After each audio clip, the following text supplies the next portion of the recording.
what I'm going to be doing is I'm going to be opening up chapters early for you all so that you all can work on them early if you all would like to.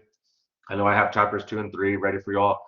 I'll be working on 4 this week as well, so that you all can be able to also have that ready. Also, do note that I'm also going to be adding like some more extra resources for you all to take a look at. Um, just let me also reiterate that the resources that I add are not mandatory. You all don't have to go through all the videos that I have for you all. I have lecture videos as well as some crash course videos, as well as some extra videos like from the History Channel and other good sources. So those are extra if you all would like to access them. Of course, we have our weekly class meetings as well, which are meant to help y'all. Um, but again, those other extra resources that I have, they are not mandatory. You do not have to sit through and watch all of them. I did have a situation a couple of years ago where I had a student that was asking me about all the resources, and I mentioned, I guess I needed to be more specific on that. That yeah, that they're not all required. They're just extra for you all to access. Especially since this is a hybrid class, mostly online. I wanted to give you all as many resources as. There's that thunder again. I want to give you as much resources as possible to help you all with the class here. So again, I'm sorry if it does cut out. I do apologize. It just started just a little while ago, but hopefully I'll be okay. Um, but with that being said, does anyone else have any other questions? Any questions or concerns that I need to square away with you all? Is there anything else that you all have questions about? Let's see. So far so good. Judith said so far so good. Okay, so I'm glad that you all are already getting into the routine of the way our classes. I know it was a little bit it was there was some issues earlier on, with my health and all that, but thankfully I'm not quite 100%. I'm almost there, but so if I do have to take a little bit of a break as we go through our material for today, just know that it's for that same reason. But anyway, so with that being said, I know that we mostly finished off everything that we needed to do in chapter one. I know that the last things we also needed to cover really quickly was just a little bit about the French and the Dutch and what their roles were. So um, I guess we can kind of mention this a little bit to begin with here. Yes, Judah, thank you. Yes, I'm thankfully I'm almost good. I can do my exercises again, thankfully, but I still have to pace myself a little bit. Like I know on Saturday I was feeling a little bit sick again, where I couldn't go exercise. And then yesterday I was going to go exercise, and as soon as I stepped out, it started raining. I was like, oh, and so now it's raining again. Which I'm thankful that we have the rain because, uh, it's been this summer we didn't have any rain, so I am thankful we are getting some. It was just unfortunate that it had to be right when I was about to go to the park. But anyway, well, I'll try to go tonight. But anyway, yeah. So just really quickly, I know we needed to just um, last couple of things we needed to just talk about, about the French and the Dutch. Let me see if I can share the screen really quickly, just so I can show you really quickly. It won't take too long, and then we'll move to chapter 2 here really quickly.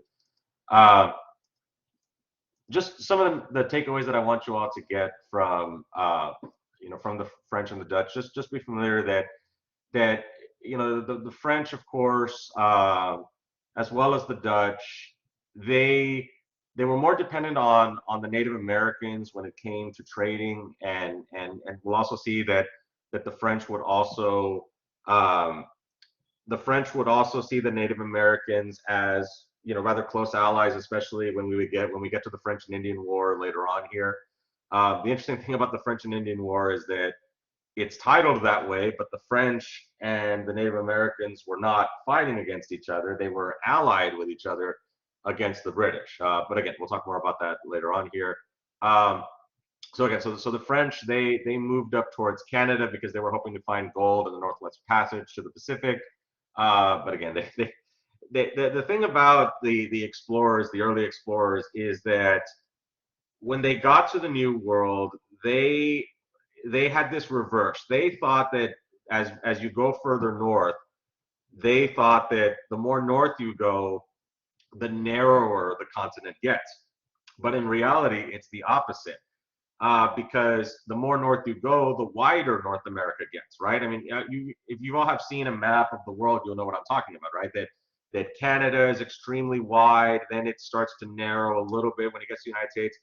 Mexico starts to get more narrow, and then in Central America, you've got Panama, which is extremely narrow, right? So as you go further south, the territory gets narrower, moving towards South America. So that the explorers thought it was the opposite. They thought that Mexico was the wide part, and then going up north it would get narrow. But no, in actuality, it was the opposite. So they weren't able to do that, but they were able to lay claim to Canada, such as someone that Champlain founded Quebec in 1608, and then of course they also claimed the entire Mississippi River Valley. So that's why, obviously, of course, we have Louisiana, right, named after King Louis. So obviously, of course, this was considered New France here. Relatively few colonists, not nowhere near as many as what we would see with the English later on here. So again, so just kind of be aware of how the French were able to trade with the Native Americans, especially when it came to the fur trade. The Dutch also were interesting because their main goal was not necessarily to conquer large amounts of land, as we'll see with the British, but was to set up military posts, trading posts. And the interesting thing about the Dutch is they actually did provide uh, a pretty substantial amount of freedom, right? So they prided themselves on their devotion to liberty, freedoms of the press, and of private religious practice. So we'll see this eventually as we move towards our founding in the Constitution. But at this point, this is something that's rather unique from other European countries, because we'll talk about the Puritans right now in a bit.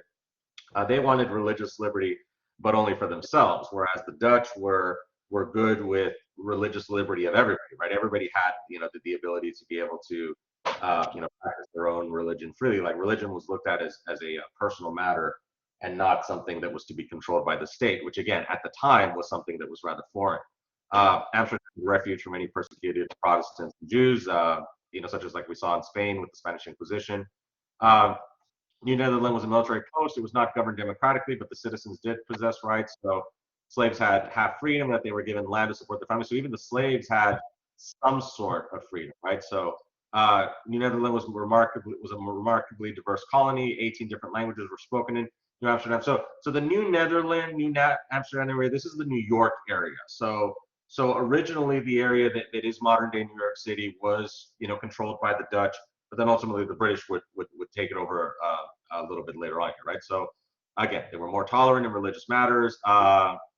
Netherlands was forced to attend the Dutch Reformed Church or executed for different religious beliefs. So again, just keeping with that idea that the Dutch saw religion as a purely personal matter and not something that the state was to get involved in, right? Okay, so settling New Netherland again. So again, cheap livestock and free land after 6 years of labor were promised in an attempt to attract settlers. So this is also, going to be a recurring theme that you all are going to see throughout the settling of North America.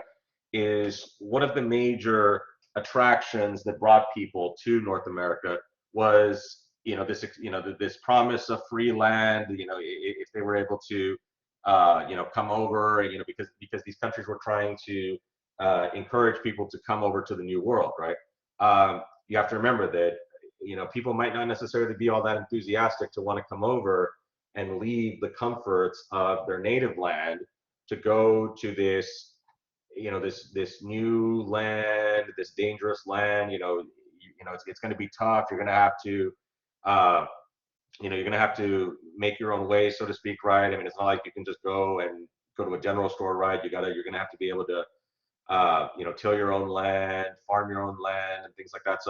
So obviously, of course, not everyone was going to be good with that, but we'll see, here in the next chapter, how the English were able to come to this. The Dutch came to trade, not to conquer, and were determined to treat the Indians more humanely, although conflict was not completely avoided. Dutch authorities recognized Indian sovereignty over the land and forbade settlement until it had been purchased. So we'll see here how that the Dutch, definitely, as well as the French, they definitely tried to treat the Native Americans better than the Spanish did, and we'll see that the British also were engaging in. We'll talk about some of the military conflicts here in the next chapter here. But anyway, yeah, so that's pretty much what I wanted for us to just kind of really finish off with chapter one. So, um, give me just a moment. Let me just get a. I need to get a little bit of drink of water. Let me just. I'll be right back, and then we'll start on chapter 2 here. So give me just a moment. Hold on.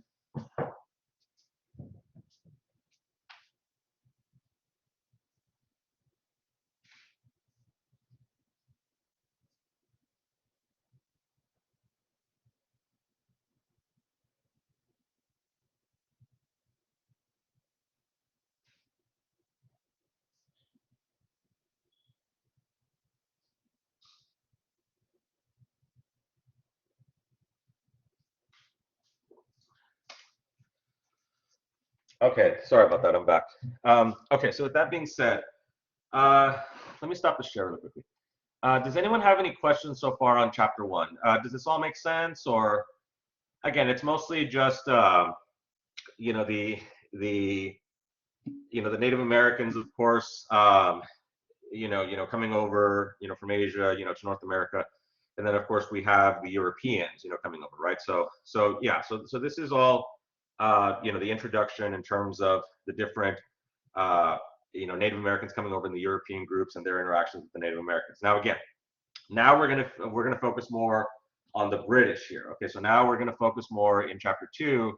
We're gonna focus more on the British founding here of English America, such as the Jamestown colony. This is stuff that you all know as well, right? You all are familiar with you know with the Pilgrims and Jamestown, John Smith, Pocahontas. I'm sure a lot of you all have seen the Disney movie, which, of course, obviously, of course, they're going to take, some liberty with it's historical fiction, and I've never been someone that like gets really offended at movies. I mean, I think I said this last time, right? Like, I know I have some of my colleagues and they're like, oh, that movie was like so, inconsistent, and it had all these that's not exactly how it was. And I'm like, well, okay, well then go watch a documentary. I mean, it's a movie, obviously, of course, they're going to take some liberties with it. They got to make it dramatic. I mean, but my point is that you have to know going in that it's a movie, right? Now, as I've said before, as long as they get the spirit of everything, and if it tells the story, the way it's supposed to, then I'm fine if let's say maybe it's not 100% accurate, because like I said, if you want 100% accuracy, then you can go watch a documentary. But it is what it is, so but anyway, that's just my opinion here.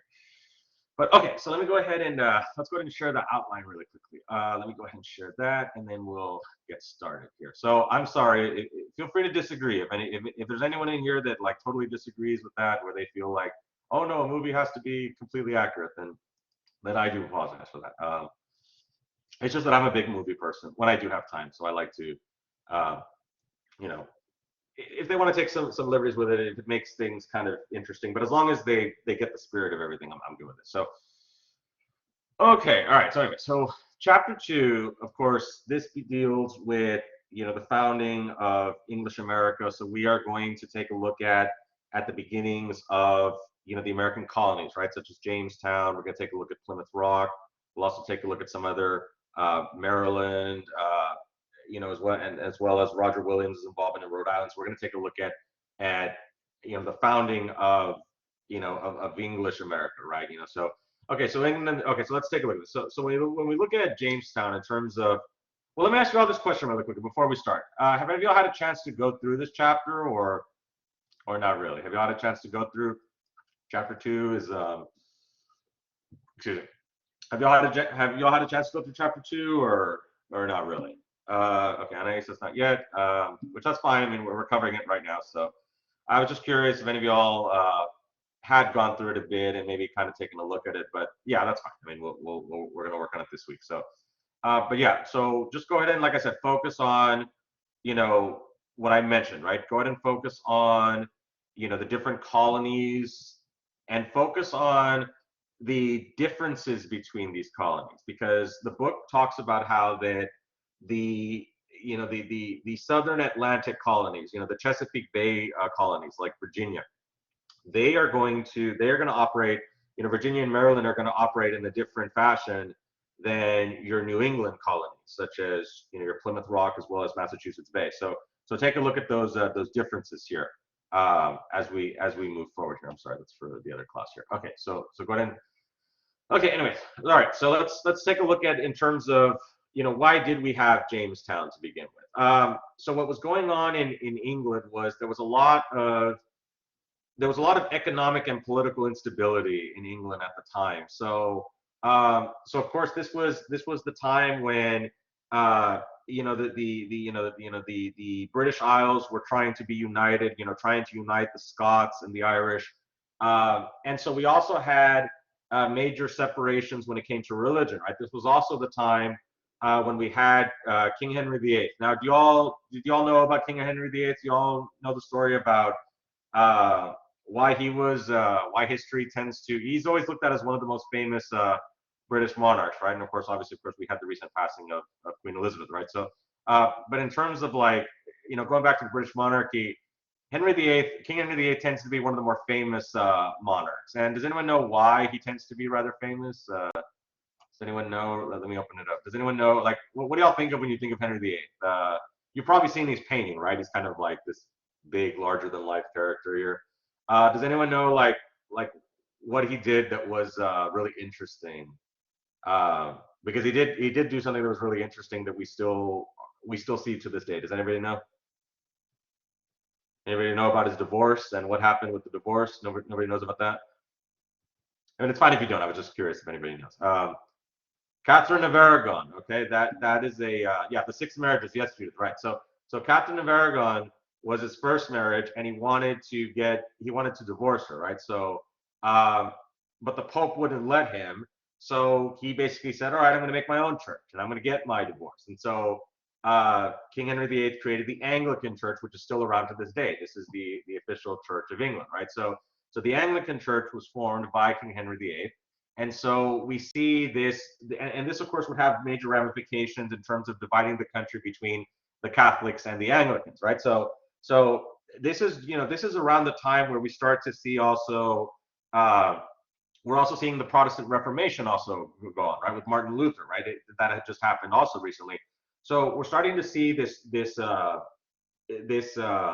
word I'm looking for? This Oh yeah, I can't think of the word. Anyway, that's split, right? I mean, there was a better word, right? But I guess chasm or schism. There you go. Between in Christianity, right, where you would see the Catholics and the Protestants separate from each other, right? So this was another example of one of those separations, right?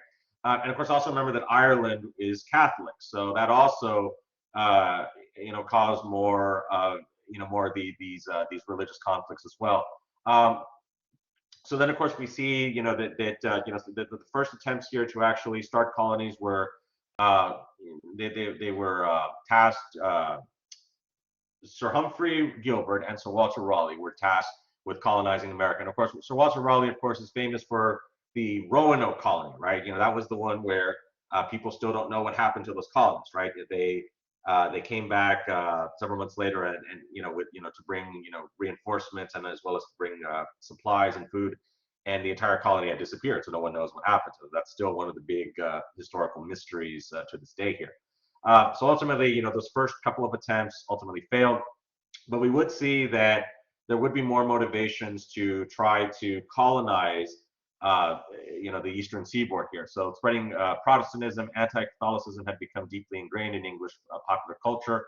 The discourse concerning Western planning argued that settlement would strike a blow at New England's most powerful Catholic enemy, Spain, and national glory, profit, and a missionary zeal motivated the English crown to settle America with the goal of rivaling Spain and France. So you can see that there's definitely a lot of geopolitics involved in this, right? In terms of trying to one up Spain and France, in terms of trying to rival, their rivals' empires, right? Because at the time, Spain, they of course have taken the lead when it comes to their, like we talked in chapter one, with their territories in the American Southwest, Mexico, Central and South America. The French, of course, have moved into the Mississippi, Mississippi and Ohio River valleys, and moving up and towards the St. Lawrence River in Quebec, Canada.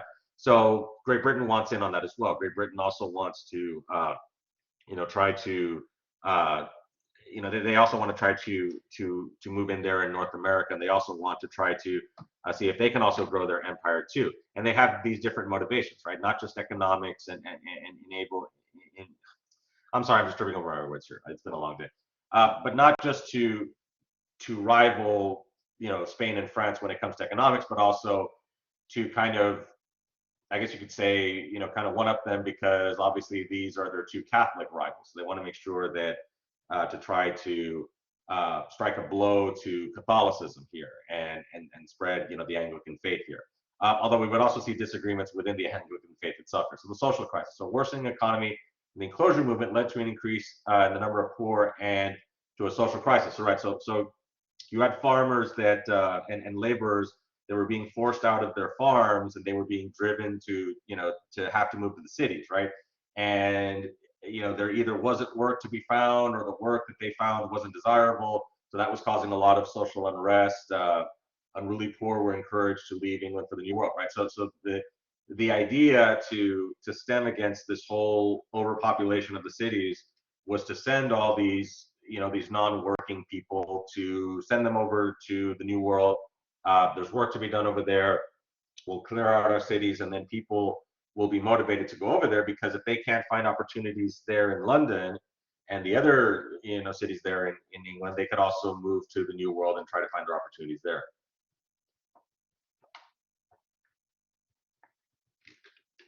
Okay, all right. So anyway, so we do see this. Of course, Thomas More's Utopia also, fueled this drive to move, across the Atlantic Ocean to where, because the idea was that the English increasingly viewed America as a land where a man could control his own labor and thus gain independence, particularly through ownership of land. So, because there wasn't any land owned in the old world there in Great Britain, a lot of these colonists felt that it was worth making the trip because they could start over. They could get a fresh start, especially if, let's say, you're one of these farmers that lost his farm, or you're one of these criminals that is not going to get hired by anybody.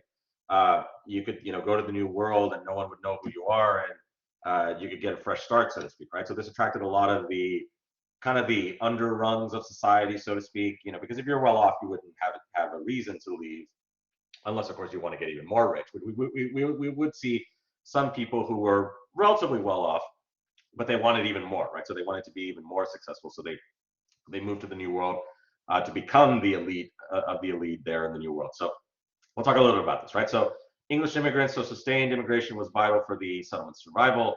Between 1607 and 1700, a little over 500,000 people left England. They settled in Ireland, the West Indies, and North America. So originally, a lot of the settlers went to these areas first, right? So Ireland, of course, makes sense because it's very close. The West Indies, the cash crops there, such as the sugarcane, were more active, and plus the weather was a little bit nicer. It was warmer, so that attracted a lot of these colonists over to the West Indies. But you have to remember that these are islands, right? So there's only so much room that people can actually have there. So then that left people to go to the vast reaches of North America. And so of course you also have to remember that again, North America at this time is the frontier. It's very difficult to live there. We'll talk about Jamestown and what happened here and how difficult it was. And most settlers in North America were young single men from the bottom rungs of English society. So there weren't really too many families that were going over yet. Again, these were like the people that the young men that hadn't made it yet. They hadn't been successful.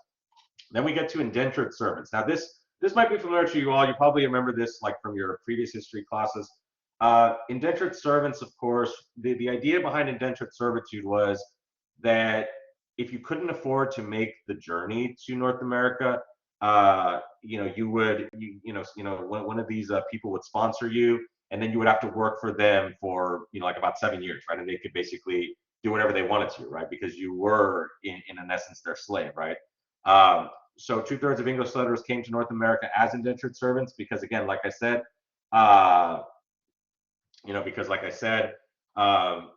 if you're well off, you're probably not going to make the journey, right? So the people who were coming over were mostly people who had a reason to come over because they weren't able to find economic opportunities there in Great Britain. So of course they didn't have the money to make it over there because that's why they were leaving. So this became a situation where they would have to work for a certain amount of time, and then ultimately they once they finished out their contracts, then they could be able to work for themselves and own their own land, right? So land was the basis of liberty, including voting rights in most colonies. So This would be the rule of thumb for many years after this, that voting rights were limited to male property owners. We would see this change a little bit during, we would see this change during the Andrew Jackson administration, but we're not there yet. So at this time, uh, being a landowner was essential and extremely important within British North America here. So colonies were started as huge land grants to a company or proprietor, and land was also a source of wealth and power for colonial officials. So yeah, so the way these colonies would work is you would have these private companies or these land proprietors who would enter into contracts with with the king, with the monarchy, and then they would colonize the colony. So it wasn't necessarily the king doing the colonizing. It was these private companies, working with permission from the king, right? So that's where you would have like the Virginia Company, and they would be the ones that would basically be in charge of the colony here, right? So we would see this with several other of these colonies, right? So Englishmen and Indians, as many more settlers went to the Chesapeake and New England and New Mexico, Florida, and New France combined, the English were chiefly interested in displacing the Indians and settling on their land. Uh, the English did emphasize converting Indians like the Spanish and French did. Most colonial authorities in practice recognized the Indians' title to land based on occupancy, and the 17th century was marked by recent warfare between colonists and Indians. Wars gave the English a heightened sense of superiority. So we'll talk a few of these, such as the uprising of 1622, the Pequot War. We'll talk about these here in a little bit. But what I want you all to understand is that the English treated the Native Americans differently than the Spanish and the French did, um, especially the Spanish, right? The Spanish, of course, were very big on integrating the Native Americans into the Spanish Empire. That's where we had, the intermarrying and the creation of the mestizos and all that. But we didn't really see too much of that with the British, because the British did not seek to integrate with the Native American culture, right? They saw them as way too different, and they were not interested in uniting them, so to speak. Yes, they traded with them and they had those trade relationships, but it wasn't something like what we saw going on like in Central and South America, where you had the intermarrying. You saw that a little bit, but you didn't see, not nowhere near on the vast scale that you saw in Central and South America here, right? So English goods were eagerly integrated into Native American life, such as tools as well as guns used for hunting. Over time, these European goods changed Indian farming, hunting, and cooking practices. Exchanges with Europeans stimulated warfare between Indian tribes. So, yeah, because there was also disagreements among some Native American groups, which we'll get into a little bit later, how some of the Native American groups felt that the Native Americans should not have anything to do with the Europeans. Some Native American groups disagreed with that. They felt that it was very beneficial to have good trading relationships with the Europeans here. So as the English sought to reshape Indian society and culture, their practices only undermined traditional Indian society, and settlers fenced in more land and introduced more crops and livestock, transforming the natural environment. So the main thing that I want you all to definitely understand from all of this that we talked about in terms of relationships between the Native Americans and the British is, definitely do understand that the British have a different goal in mind than the Dutch did. The Dutch, were, like we said, they were not interested in conquering vast amounts of land. Uh, they were just interested in setting up trading outposts with the Native Americans, and then not moving further inland from those trading outposts. Whereas the British were interested in moving further inland and moving further west and gaining larger amounts of territory. So this did pose a problem for the Native Americans, because they were being forced off their land, right? Now, at first, the idea was that the land had to be purchased and they had to engage in treaties. But we'll see later on how these treaties weren't really being enforced, and ultimately, settlers pretty much disregarded a lot of these treaties and agreements that the British had with the Native Americans. But yes, so we're starting to see the transformation of the land itself when it comes to the fencing in of common land and the private ownership.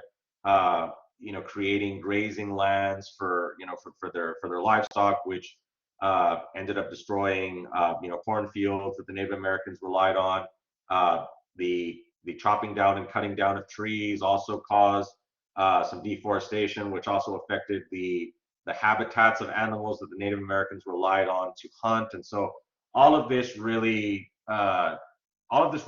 created a lot of changes to the ecosystem, and ultimately the and ultimately to Native American society, because Native American society is extremely dependent on land and natural resources. That's what they had been doing for many hundreds of years, and so to upset the land and to upset the way the land was set up was definitely going to be something that was going to cause a lot of issues with the Native Americans. So in terms of their way of life. Okay, so let's get to the Jamestown colony really quick. So settlement and survival were questionable in the colony's early history because of high death rates, frequent changes in leadership, inadequate supplies from England, and placing gold before farming, right? So they had all this all wrong. Um, they were working backwards, right? They needed to set up the colony. They needed to set up farming. They needed to satisfy those needs, right? Because as I mentioned, it's not like you can go to a general store and pick up, whatever supplies you need, right? You're gonna have to farm your own crops, right? And the livestock are not going to live if they don't have the sustenance, So you need the crops not just for yourself, but also to feed your animals. So instead, these young males that came over were more interested in going out looking for gold, right? Because that's more exciting, right? They didn't want to be dealing with the mundane task of having to farm and plant, because they wanted to go and do adventurous things, right?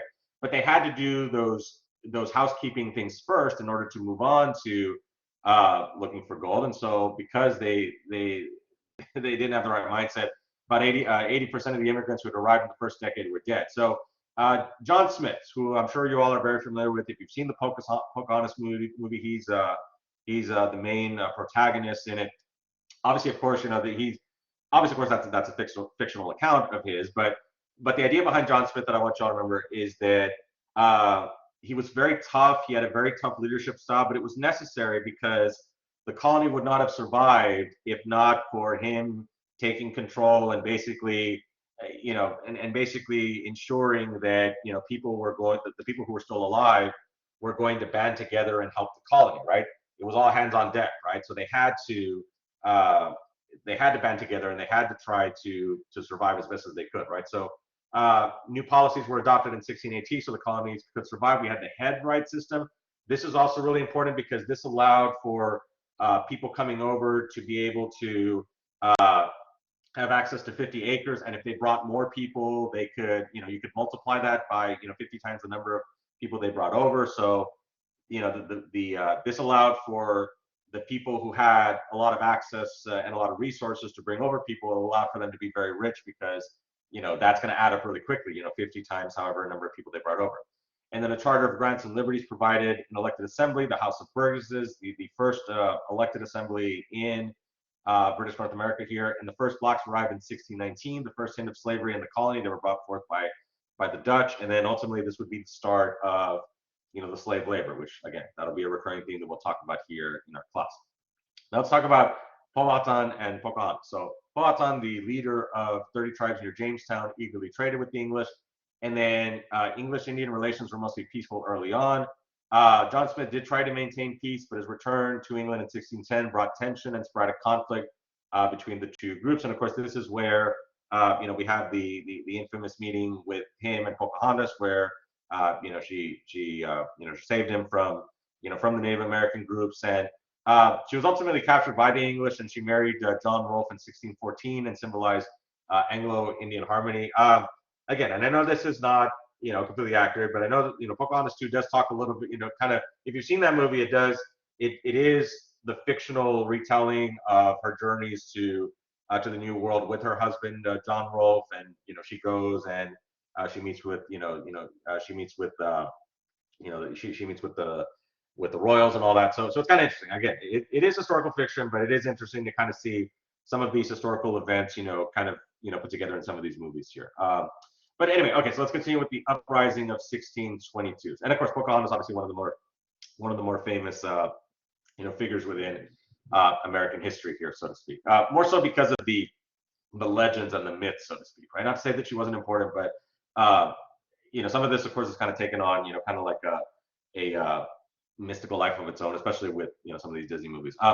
Okay, so the uprising of 1622. So once the English decided on a permanent colony instead of merely a trading post, conflict was inevitable, as I mentioned earlier, right? So Opanakwa, brother of Powhatan, led an attack on Virginia settlers in 1622. So this was where the Native Americans, they finally made a decision. Okay, you know what?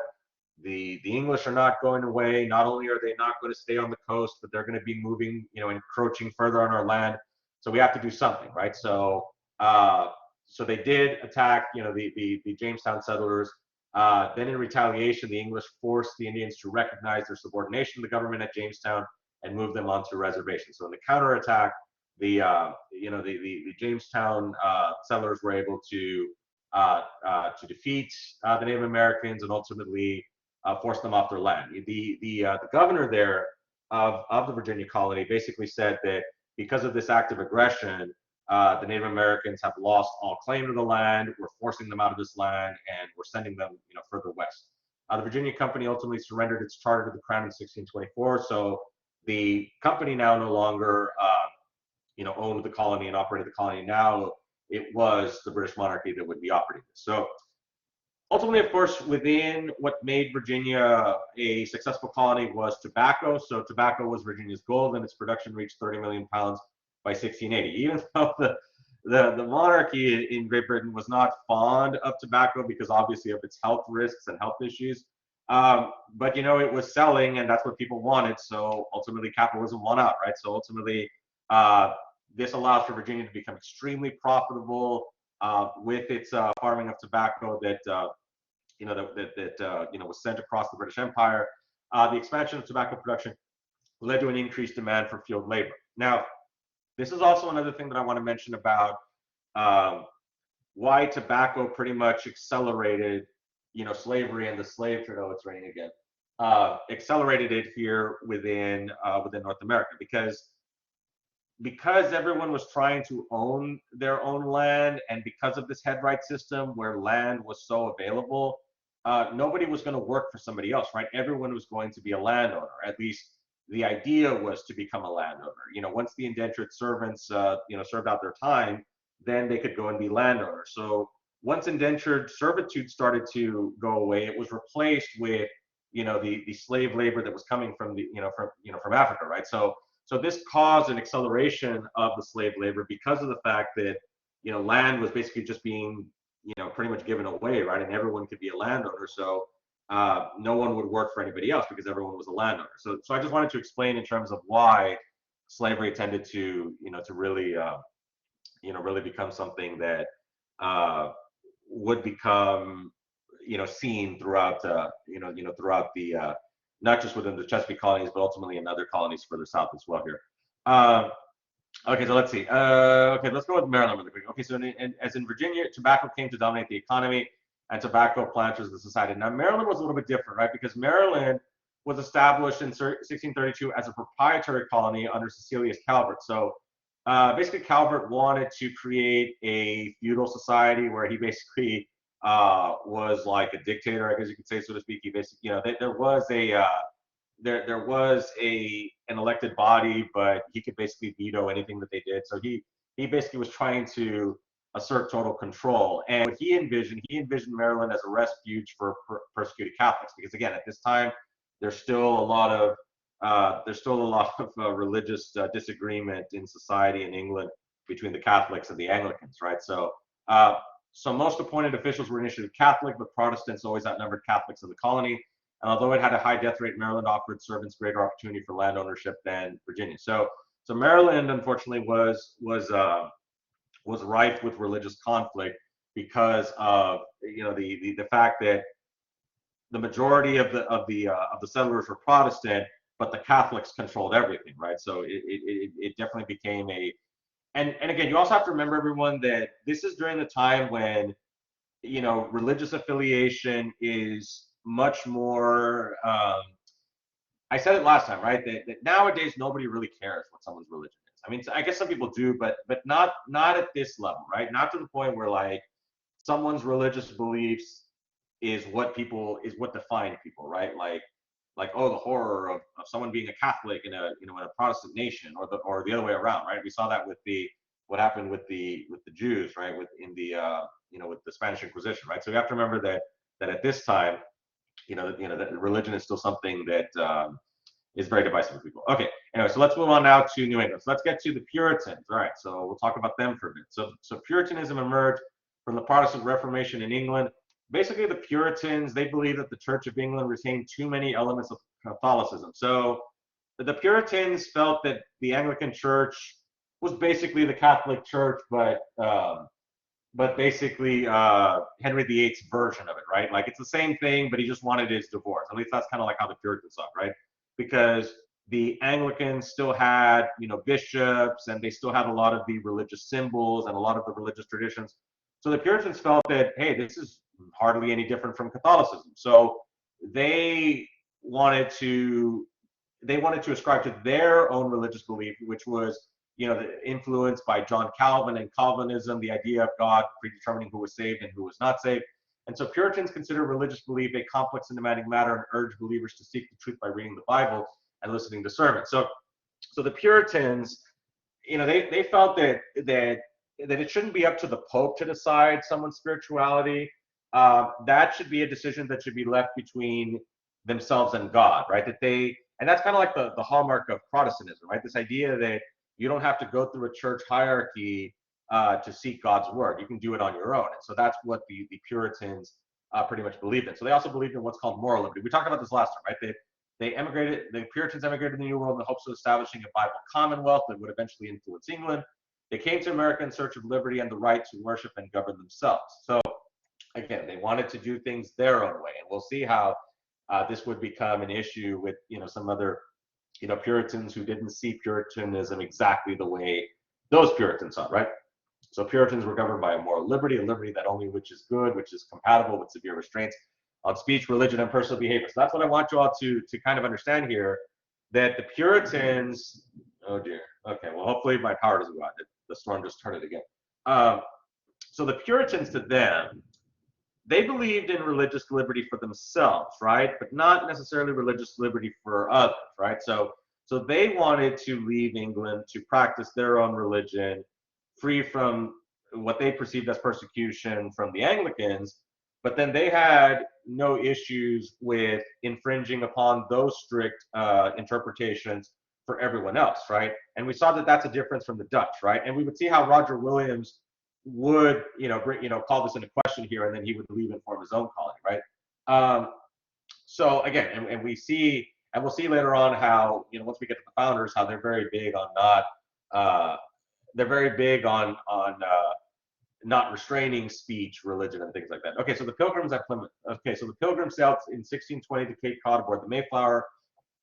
Again, this is definitely something that you all should be very familiar with. Before going ashore, the adult men signed the Mayflower Compact, the first written form of government in what is now the United States.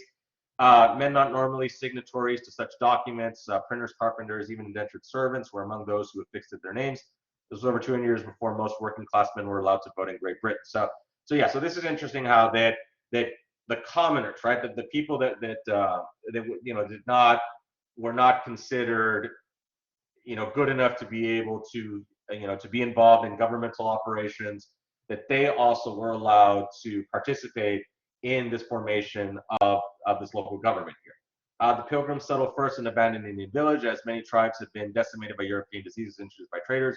And Squanto, of course, provided much valuable help to the Pilgrims, and the first Thanksgiving in America was celebrated in 1621. So, obviously, of course, I'm sure you all are familiar with not just the tradition of Thanksgiving in terms of what it's become now, but in terms of where it started, right? And the Native Americans and the Pilgrims engaging in in a feast to celebrate their survival, and so of course that's why we also celebrate as well in terms of being thankful for what we have as well. Okay, so the Great Migration, of course, the Massachusetts Bay Company was chartered in 1629 by London merchants wanting to further the Puritan cause and turn a profit from trade with the Indians. New England settlement was very different from settlement in the Chesapeake colony. So there were some differences, right? So instead of just having a bunch of young unmarried men who couldn't make it in England moving over to North America, instead you had families coming over, right? So you had a more equal balance of men and women. New England enjoyed a healthier climate, and New England had more families here. So it allowed for a robust society, right? A more balanced society that allowed for the population to really increase, right? Because if you had more families, you had because in the Chesapeake colonies you didn't have too many women that were there; it was mostly men. Um, so that really affected birth rates as opposed to here in New England where you had established families already. So that allowed for birth rates to increase here.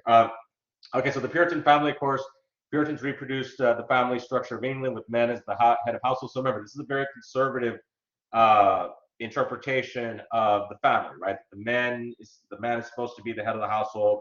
The women are supposed to be subservient, and and the men basically make all the rules, right?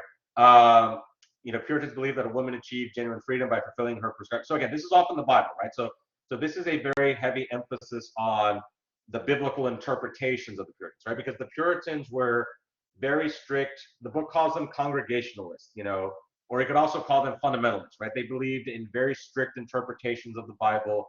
They believed in, especially a lot of the stuff mentioned in the Old Testament. Like I said, I'm not a theologian, but I do know a little bit of, I've studied, the Bible, kind of like on an amateur scale. So I know a little bit about it in terms of, a lot of this Old Testament writing does talk about that in terms of and following that Old Testament, uh, to the T, I guess you could say, right? So New England had a higher birth rate, like we mentioned. So much more time was spent bearing and rearing children. The government. So just really quick, because I know it's already going to be almost time to go here. The government. This is where we start to see the beginnings of local government in our country. And so when we get to the Revolution chapter, it's going to be interesting because this is why we have some of the major disagreements that the colonists have with Great Britain, because originally the colonies were kind of left to do their own thing, so to speak. I mean, they were separated by this wide ocean, the Atlantic Ocean.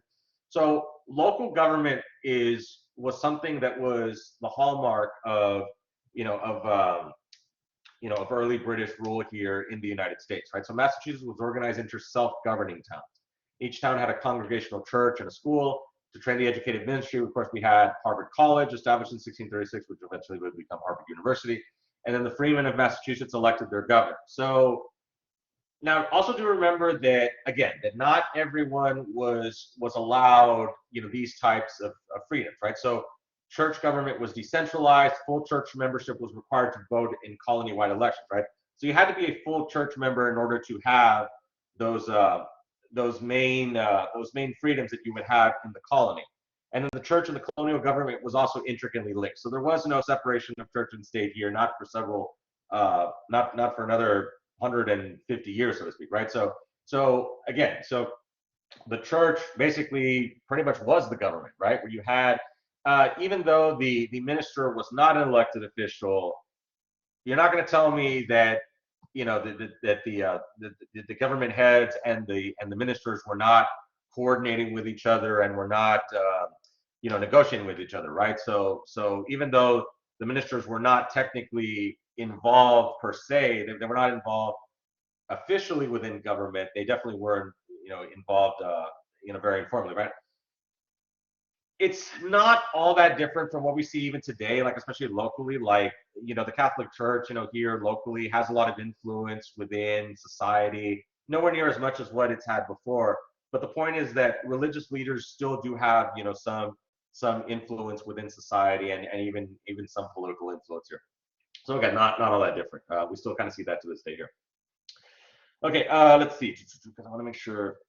I only have a little bit more time. I want to see how much more we can get to here. Let's see. Yeah, we can finish this by today. Yeah. Just give me just a moment. Let me just take a quick little water break here.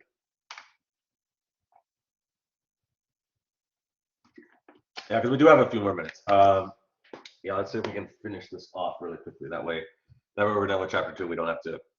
Okay. Anyway, so let's see. Okay. Well, by the way, let me just check to see. Does anyone have any questions so far?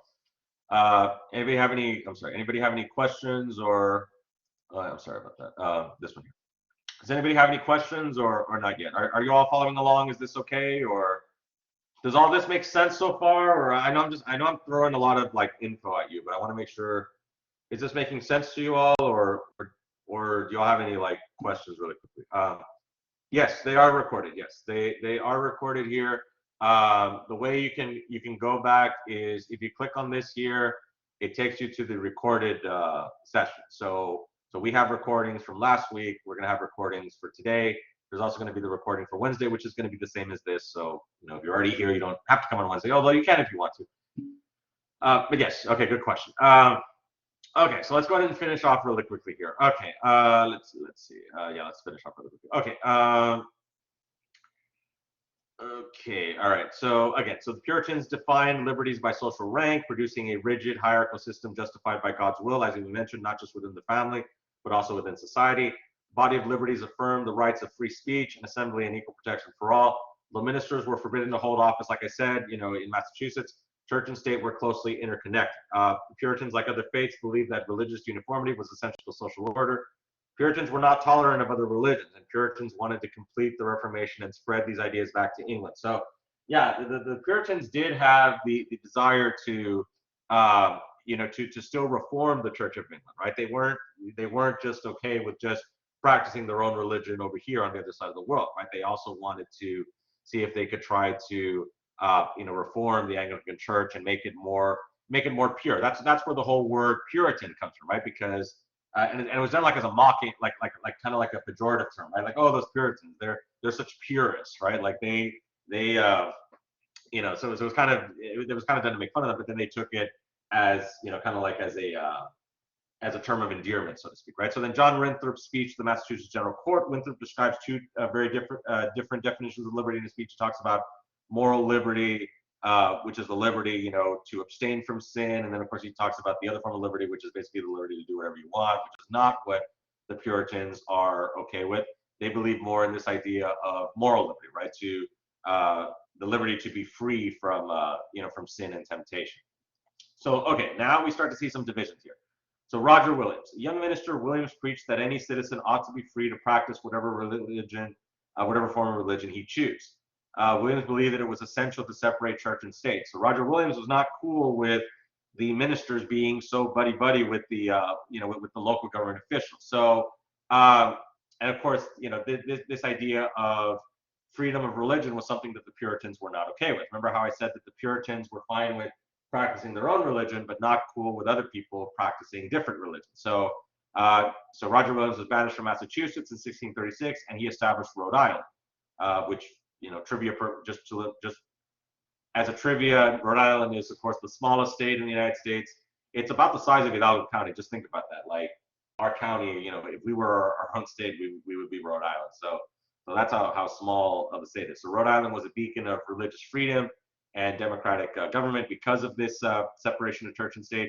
Other spinoffs from Massachusetts included New Haven and Hartford, which would eventually become Connecticut. Charlotte Van Hutchinson. So this is also interesting, right? So Miss Hutchinson was a well-educated, articulate woman who charged that nearly all the ministers in Massachusetts were guilty of faulty preaching.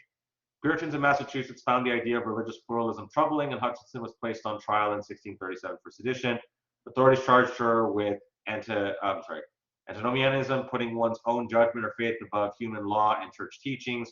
On trial, she spoke of divine revelations, and she and her followers were banished. She died in what is now New York. So ultimately, and Hutchinson her situation is important when it comes to the study of religious toleration or lack of religious toleration, right?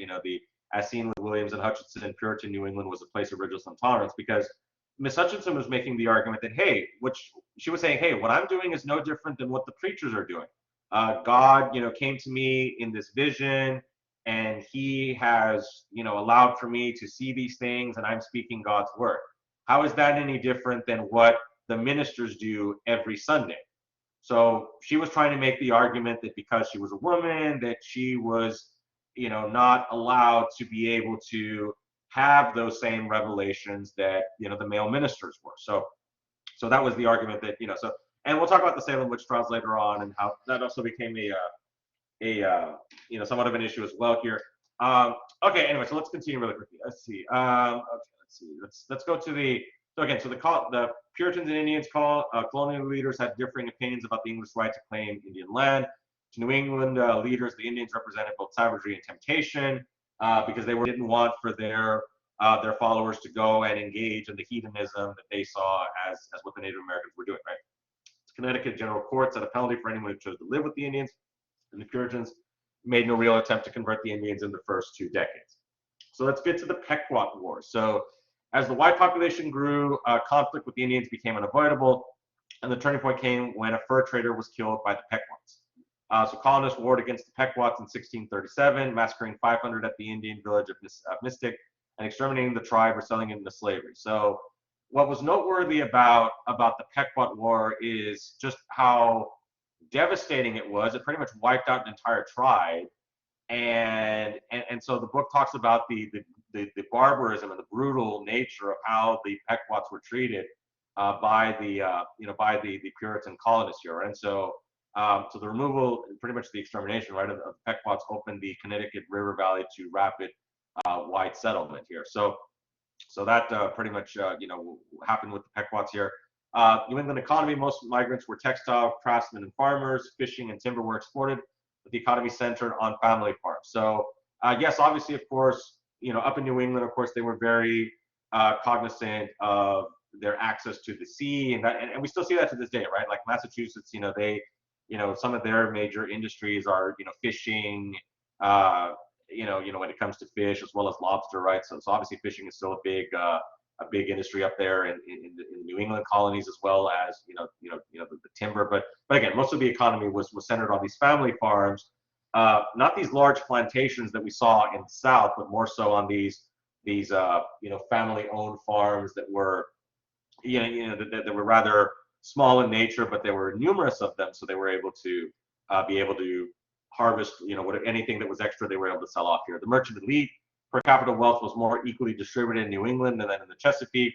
So there was less income inequality over here in New England. A powerful merchant class rose up, assuming a growing role based on trade within the British Empire. So we would see like the Boston elites ultimately really gain a lot of power here. Some clashed with the church and left to establish a new town, Portsmouth in New Hampshire. So this of course would start the New Hampshire colony. The Halfway Covenant. So by 1650, many Massachusetts residents, children of the Great Migration generation, had been baptized as infants, but could not prove they had undergone the conversion experience necessary for full church membership. So the question arose: could the children of this second generation be baptized? So the Puritans were engaging in some internal disagreements here. They were concerned that the Puritan society was becoming more secular. They were concerned that people weren't being as true to the strict religious faith as they used to be. So the ministers, felt that people were, they call it backsliding, like people were becoming, they weren't relying on God as much. So then ultimately they figured, okay, something's going to have to give, because if no one is coming to church, then we're just not going to be able to survive. So then they went with the Halfway Covenant, which answered with a compromise that allowed the grandchildren of the Great Migration generation to be baptized and be granted a kind of halfway membership in the church. So as church membership stagnated, ministers castigated the people for various sins, like I mentioned here. Okay, last thing that we'll talk about really quickly here is the rights of Englishmen. So we're going to start to see also some more clashes and issues in Great Britain, right? Where this is where you start to see the rise of, and we'll talk more about this a little bit later, the rise of the English Enlightenment period, with some of these famous British philosophers such as John Locke, John Stuart Mill, Jeremy Bentham, and they talked a lot about this idea of inalienable rights and this idea of liberty, this idea that the king can't just do whatever they want to their citizens, right? By 1600, the idea that certain rights of Englishmen applied to all within the kingdom had developed alongside the traditional definition of liberties, right? We had seen this at much earlier during the Magna Carta, right, which was signed by King John in 1215. And you all are probably familiar with the Magna Carta, right? The Magna Carta is an extremely important document that has influenced many more historical documents, such as our Declaration of Independence, the Human Declaration of Human Rights after World War II. This idea that the king cannot take certain rights away from you. This idea that you have that right to life, liberty. John Locke would say also your right to property, this is where we start to see that this really starts to take hold of, right? So the Magna Carta over time came to embody the idea of English freedom, the idea of habeas corpus, the right to face one's accuser, to trial by jury. What all this means, of course, is that, and we'll talk more about this when we talk about our Bill of Rights later on, that we have certain protections against the government, right? That if the government is going to say that we've been accused of a crime, we have the right to defend ourselves. We have that right to an attorney. We have that right to a trial by jury. It's not just going to be a judge deciding for us, right? A jury of our peers is going to decide whether we're guilty or not guilty. We have the right to be able to cross-examine our accuser. Hey, if you are making this allegation against me, then I have the right to confront you and confront that allegation. That I have the right to due process. That if I get arrested, they're not just going to send me in prison and throw away the key. I have that right to an attorney.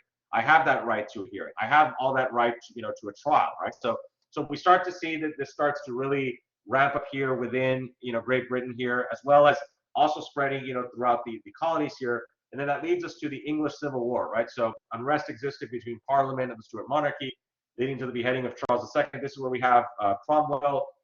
He takes over, for about a decade, and then we have the restoration of the monarchy under Charles II.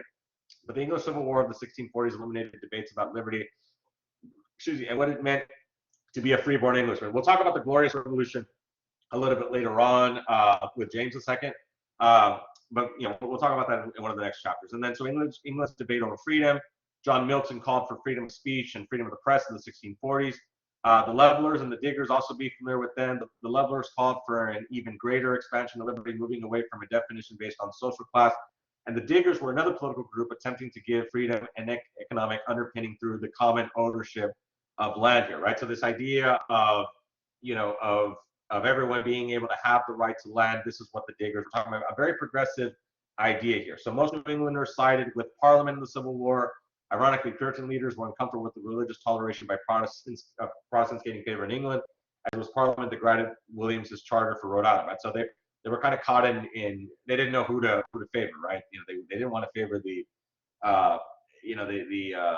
they were kind of caught in the middle, right? Because they weren't really fond of both sides, right? So a number of Hutchinson's followers became Quakers before we're hanging in Massachusetts. We'll talk about the Pennsylvania and the Quakers later on here. Virginia sided with Charles II, but in Maryland, crisis erupted in the Civil War because of those major religious differences. 1649, Maryland adopted an act concerning religion, which institutionalized the principles of toleration that had prevailed from the colony's beginning. Cromwell and the Empire, Oliver Cromwell, who ruled England from 16. I'm trying to go as fast as possible, but I know it's already time. From 1649 until his death in 1658, pursued an aggressive policy of colonial expansion, promotion of Protestantism, and commercial empowerment in the British Isles, the Western Hemisphere. The next century was a time of crisis and consolidation. So we will pick up on this next time in terms of how Cromwell's policies allowed for Great Britain to really focus on British North America here. So, okay, all right. So that's pretty much it for today. Thanks so much for sticking by. Sorry about that we kind of took a little bit extra here, but thanks so much for sticking by. I'm glad we were able to cover everything we needed to do for Chapter 2. Hopefully this makes sense to you all. We'll see you all next Monday. We'll start on Chapter 3 next time. And then I'll try to get you all the study guide as quickly as I can. I'm still in the process of making the first test. But yeah, I'll definitely get that to you all so that way you all can have enough time to study for the first test. So, but okay, thank you all so much. Thank you all. Take care. Be safe.